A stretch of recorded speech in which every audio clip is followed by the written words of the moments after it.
Fala, nação, tudo bem? Hoje eu vou falar de um assunto, rapaz, de um assunto que eu vira e mexe, eu dou umas pinceladas nesse assunto, que é a amizade, a broderagem que tem na diretoria do Corinthians em relação a jogadores, a empresários e a tudo que isso se relaciona.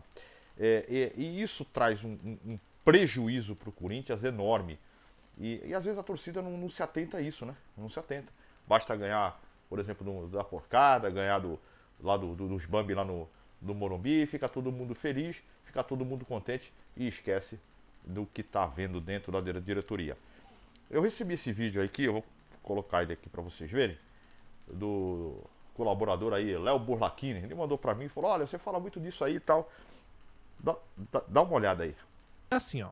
Você tem o nível de ruindade dos treinadores, né? Você tem patamares, assim, pá, pá, pá, pá, pá, pá.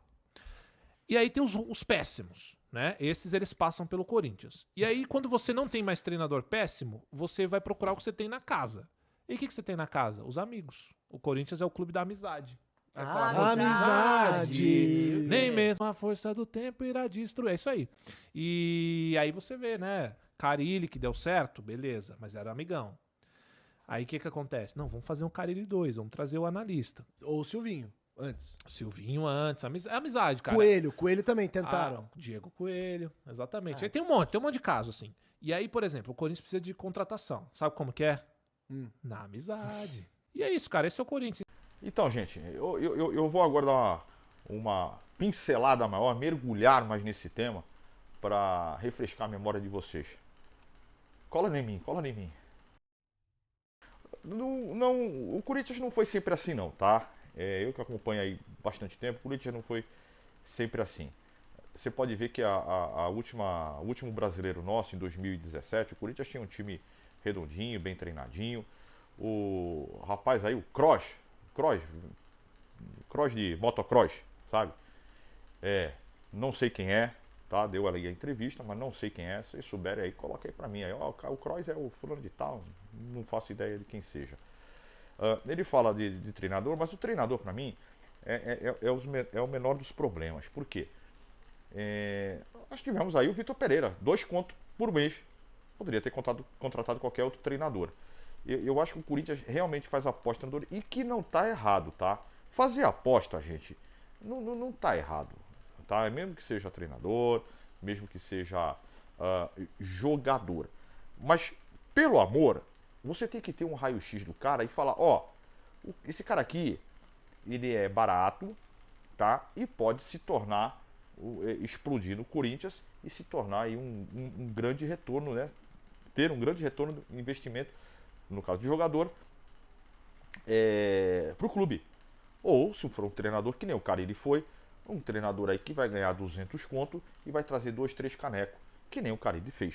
Tá? É uma receita que vai sempre acontecer? Não. Mas no Corinthians a gente tem alguns exemplos. Eu lembro do Eduardo Amorim, treinador de 95, ganhou a Copa do Brasil e ganhou o Paulista em cima do Palmeiras. Vocês lembram de Eduardo Amorim? Não, né? Então, ele foi treinador aí, acho que do Corinthians e do Atlético Mineiro. Sumiu no mundo, não sei onde está. E, enfim, o próprio Oswaldo Oliveira, quando ele substitui ali o Luxemburgo em 2000, era um cara desconhecido. Aí ganha lá o Mundial, e aí ele ganha nome, né, no cenário nacional como treinador, mas era um completo desconhecido. Então o Corinthians tem, ao longo da história, esse tipo de situação. Agora, de 2018 para cá, ficou meio que escancarado a broderagem no Corinthians, tá? Principalmente com o empresário. Ou alguém aí consegue entender por que veio o Jonathan Cafu, por que veio o Richard, por que veio Everaldo Queixo de Navio, e agora mais recente, por que veio. Teve o Mendoza também, né? O Mendoza que está no Santos agora. E mais recente agora Bruno Melo, Bambu, o Bruno Moraes, e não vem ganhando salário de 100 conto não. Tá? Então, por que isso acontece? Por que existe essa broderagem? Cara, é que falar as coisas aqui, obviamente, sem prova, cara, aí fica um pouco leviano. Mas aí exercitem aí a criatividade de vocês e tentem saber por que isso acontece. Tá? Então, num time que a prioridade é a amizade, o bom relacionamento, dificilmente vai engatar aí títulos e títulos e mais. É difícil, vai ser difícil. Entendeu? Por quê? Porque você fica preso a situações como essa. Vamos lá. E olha que nós mandamos muita gente embora, tá? Muita gente embora dessas porcariadas todas que eu te falei. Nesse elenco atual, broderagem aí, ó, a gente tem aí o Fábio Santos. Mas o Fábio Santos, cara, eu vou fazer aqui um parênteses para ele. Ele tá, pelo menos ele tá respondendo em campo, tá? Ele tá correspondendo. Então, ok, tá? Mas foi na broderagem, beleza? Paulinho. Paulinho come 1,5 milhão do Corinthians e é jogador. E veio na broderagem. Que nada, Rogério, veio pela Talça. Então, veio pela Talça, cara, mas a Talça não pagou. E por que o Corinthians aceitou o Paulinho? Com 34, 35 anos. Então, fora os outros jogadores. O único aí que eu falo ok é o Renato Augusto. Tá? O Fagner já está aí anos, então não dá nem para falar. O próprio Gil aí já está acho que 2, 3 anos aí, também não dá para falar muito. Então é o seguinte, enquanto o Corinthians tiver essa política de amizade, de empresário querendo colocar jogador remelento, vai ser sempre assim. Eu vou dar um outro exemplo aqui, o ululante aqui, o Roger Guedes, quando veio no Corinthians, não teve que trazer lá o João Pedro, o lateral? Por que tem que trazer um cara junto? Porque senão o empresário não vai colocar o Roger Guedes.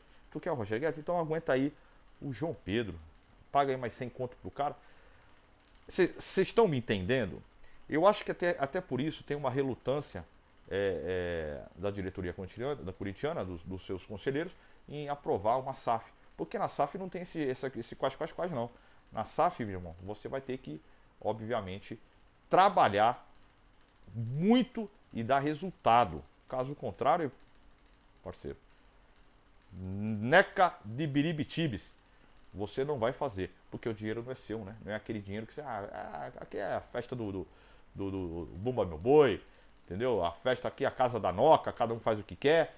Não, ali você vai ter que botar. Você está contratando esse cara por causa de quê? Qual é a qualidade dele? Jogou aonde? Tem potencial de revenda? Não tem? O negócio é sério. Aqui, eu tenho que falar. A porcada. Os caras fazem um trabalho agora, né? Agora, porque quando tá até pouco tempo atrás aí, na época do Mustafa aí, não faz nem 10 anos, eles também estavam numa tanga miserável. Aí começaram a fazer uma gestão profissional. Olha aí, estão empilhando o título. É simples, é simples. É levar o Corinthians, é levar o clube como uma empresa forte. Uma empresa forte, tá? Então, é isso que eu quero falar pra vocês. E escrevam aí pra mim, pô, Rogério, concordo, não concordo? O que vocês acham disso? Se o Corinthians é o clube realmente da broderagem. Tá bom, gente? Então, fiquem com Deus. Tchau.